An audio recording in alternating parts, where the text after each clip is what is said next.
I want to start. I was on your Instagram and I saw that Kevin Holland wants the secrets to the Von Preux choke. I mean, are you going to be meeting up with him sometime if he's healthy? Definitely. We got the same manager, so we definitely been around each other. So I mean, I haven't got a chance to respond back to him, but I'll definitely end up showing him how I finish it. This is I believe your third fight of the year. We've heard about different closures happening once again around the country. I'm just wondering, has your training situation been affected or changed with everything going on in recent weeks? No, not necessarily. It's just like the fight that I had back in September or whatnot. Couldn't worry about that. And my primary focus is to train, and that's what I've been doing. And if I start worrying about other little stuff that's happening around me, I won't focus on training. I mean, it's something I can't control, so that's why I don't worry about it. Understood. There's a lot going on at light heavyweight lately. I wanted your thoughts. How do you think things play out potentially with Adesanya and Jan Blachowicz? Man, to be honest, I didn't even know about that fight until this week. I just kind of actually until like yesterday. So you know what? I don't know. I really don't know. I could say I'm interested in it, but not necessarily. All I got to do is just like take my one fight at a time, and whenever my opportunity come, which would be sometime in 2021, I won't be worried about it. That's when I start worried about it. But until then, it's just like I don't really think about it. Just because within 205 division, a lot of things going to shake up, and a lot of things usually end up shaking up, and it's going to continue to happen too. My final question to talk about what you have going on. Can you just give me your thoughts on Jamahal Hill as an opponent and what he brings to the table? I mean, he's a young, hungry fighter. You usually have fighters that come in, they're young, they're hungry. You win your first couple bouts or whatnot, you feel really good, you feel unstoppable. But you always got to remember, I've been in this game for a while too. So I mean, he do have a lot of threats, but I think overall, I have more threats than he does. Okay, thank you. Good luck. Thank you. We'll take our next question from Jordan Ellis with Low Kick MMA. Your line is open. Hi, Ovince. Hey, how you doing? I'm fine, thanks. So this is kind of the second up and comer you're facing on the bounce now, and you're a guy who we've known for being, at the top of the division for so long. So what do you make of these matchups the UFC are giving you right now?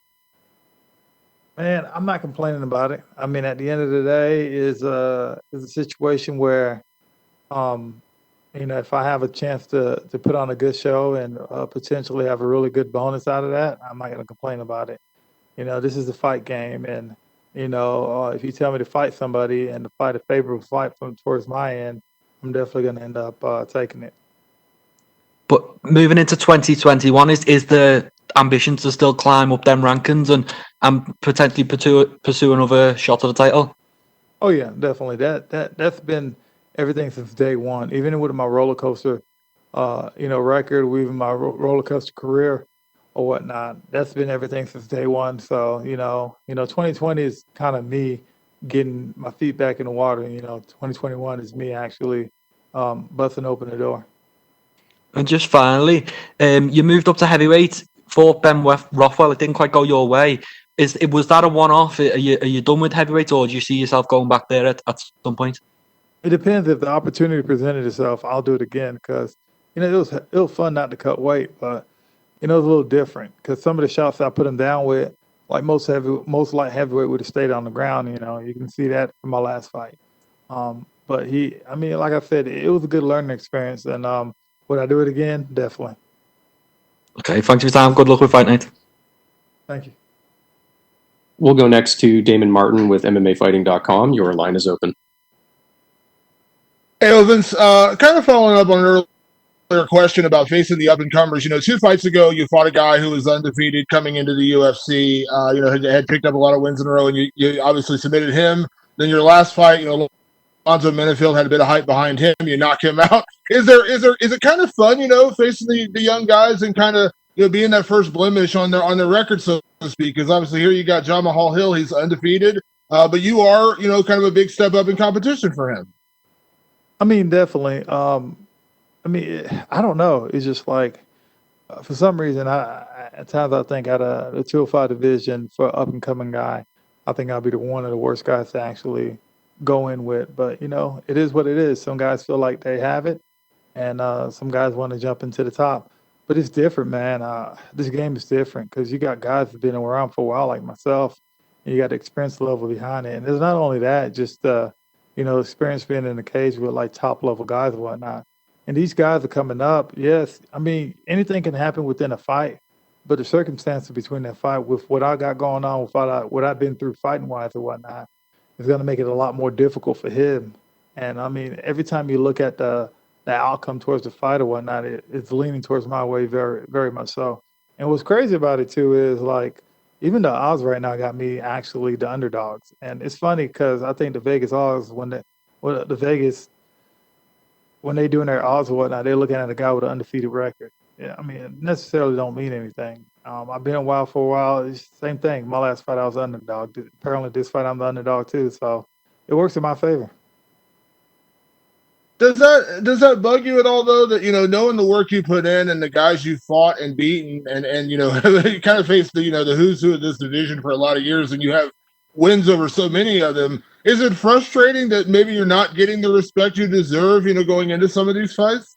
No, they just don't know any better. I mean, a lot of times when people look at people kind of relate it to boxing. It'll be like this person's gonna lose because this person an undefeated boxer or whatnot. The mixed martial arts is completely different. If you stay in this game long enough, you're not gonna be undefeated. It's point blank. It's really hard to be undefeated because that day is gonna come when you catch an L. But even in this 205 division right now, if your talent level, if you just coming in and you want to jump right on top and start fighting the top guys in the division, it's not going to take long for you to get that first L. Is there some excitement though about the growth of the light heavyweight division? Because for a lot of years, it was basically 6 or 7 guys at the top. Yourself, Glover, Ryan Bader when he was around. John Jones obviously at the top, and then you had like a lot of guys who were just kind of behind you who could never really get into that top 6 or 7. Now we are seeing a lot more young, up and coming, light heavyweights. The division is kind of filling out. Is there some kind of fun to that, knowing light heavyweight is actually growing and getting bigger? Because again, for the longest time, it felt like we had like 6 or 7 top guys, and then just a lot of kind of no names.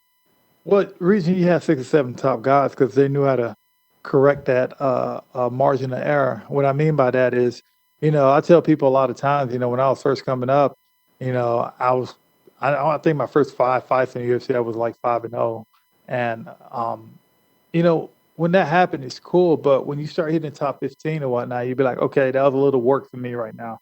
The top 10, you start hitting that top 10, you'd be like, okay, these fights are going my way, but they're more of a decision type of win, or I got to put a little more effort towards this win.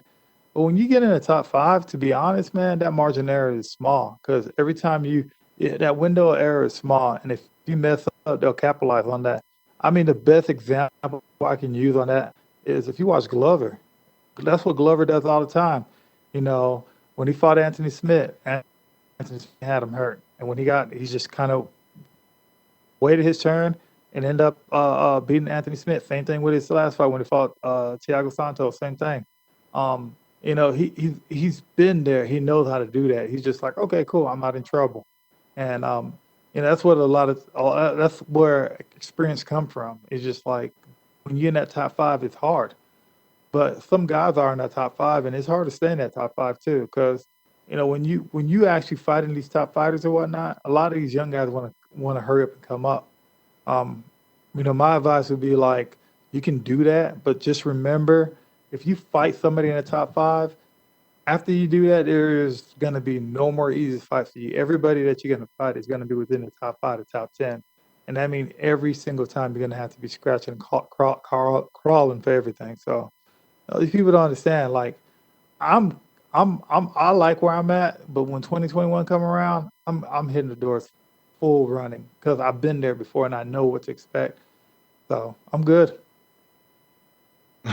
And last one to that point, if everything goes well on Saturday and you beat Jamahal Hill, when you look at the division, you mentioned a guy like Anthony Smith, who was on a couple tough losses, got a big win this past weekend. Is that kind of the idea? Not Anthony Smith necessarily, but is that kind of the idea after this? Like, obviously, you're going to fight who the UFC puts in front of you, but would you like to see more established names?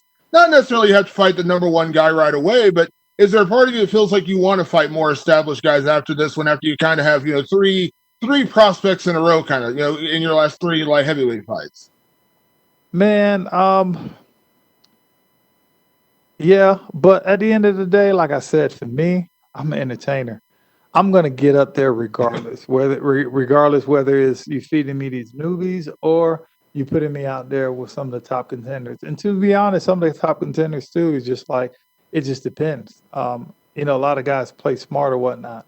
You get some guys in the top 5, you get some guys in the top 10 who have a fight presented to them, and they'll be like, okay, I don't want to take that fight. It's a risky fight. So, you can do that all day once you establish yourself within the rankings or whatnot. But, for me, once I get there and just be like, okay, cool. Everybody in the top 10 right now, everybody in the top 15. Cool. Let's go. Thank you, Ovince. Thank you. We'll go next to Omar Mert with S Sport. Your line is open.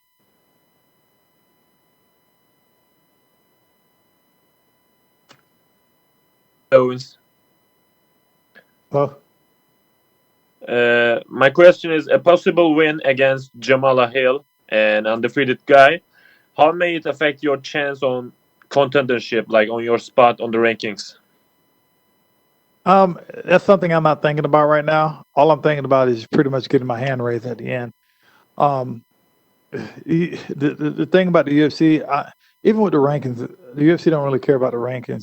They like guys putting on shows. So if I go out there and put on a show, that's all that matters. And I think that's one of the reasons I've been one of the, I guess, the active light heavyweight. So as long as I put on the show, I'm pretty good. I'm not worried about the rankings right now. What do you think? Like, how without John Jones on the picture, how many wins it takes to the title shot for you? How many straight wins? To be honest, I don't know. I'm thinking either, 3, 4, or 5 wins. But like I said, at the end of the day, it's just me doing one fight at a time. I don't like thinking like multiple fights ahead of time. I mean, I'm not focusing on the task at hand. So as long as I have this one fight in front of me and I keep on going that way, I'll be fine. So last question, like you are 37, and how long do you want to keep it going? To be honest, I don't know, man. My last fight, I felt amazing. And this fight, I'm feeling Danny the same way. Um, it depends. Like I'm taking care of my I'm taking care of my body pretty good. So as long as I can keep going, I'm gonna be one of the guys that, you know, I'm not gonna quit the game unless I know I need to. Like even when I played football, people were telling me, why'd you quit playing football? And I was like, I never quit playing football. Football quit on me. With mixed martial arts, it'd be like, I love this game. I'm not gonna quit on mixed martial arts until mixed martial arts quit on me. But I'll know when my time comes too. Thank you, Owens. Thank you. We'll go next to Gabriel Gonzalez with Cage Side Press. Your line is open.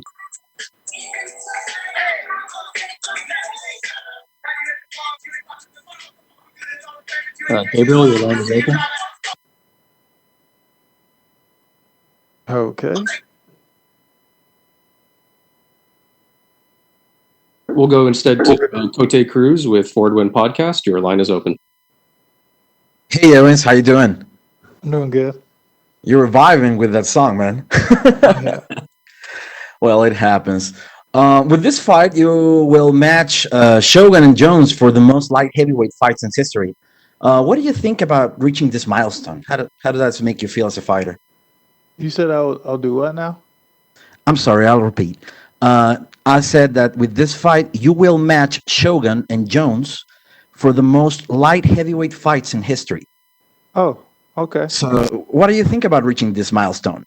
Man, to be quite honest, I didn't know that. Yeah, I didn't know that.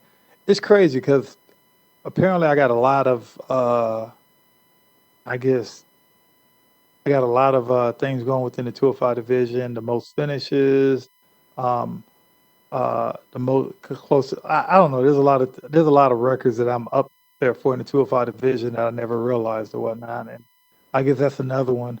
Um, it, I don't know. To be honest, yeah, I don't know. It's just I don't think about it. Like people have to tell me, and they're like, "Oh, okay. Do you know you're tied for this much or whatnot, or this much finishes in the 205 division?" I think Glover and I was tied after his last fight. He has me by one now. Um, I never really paid attention to that until like people actually throw it in my face, and this is another thing that you actually threw in my face. I didn't know. I mean, I guess I'll just keep on going. I feel good. I can keep on going. How would you describe the moment that your career is currently in? What do you feel about the future, and what are those motivations that will take you there? Um, man, right now my current situation, am I happy about it? Yes, I'm happy about it. Reason being is because of the way I feel right now, and I think that's the biggest thing. And as long as I can keep telling myself to feel this way, I'm going to be perfectly fine. But other than that, the only thing I can do is take everything one fight at a time. I would love to ask you about your country, Haiti. How do you feel about representing Haiti, and what kind of advice would you give to your nation to push MMA? Um, how do I feel about it? First generation Haitian American, and both my parents were born in Haiti and stuff. And a lot of times, it's one of them things where I come out and I have the Haitian flag with me all the time, and people don't realize that. It's like, a lot of the reason I do it because of my heritage and whatnot. It means a lot, and it can go back as to there's a slogan that a lot of the first generation Haitian kids have is 1804, which means like when Haiti got their independence from France, and it means a lot because Haiti was the first Black republic to break away from slavery. So, with that, you have to have a strong lineage or whatnot, and that's what I always kind of remind myself where I come from. So, but as of mixed martial arts in Haiti or whatnot, you have a lot of guys right now, Haitian fighters that are coming up. It just take time.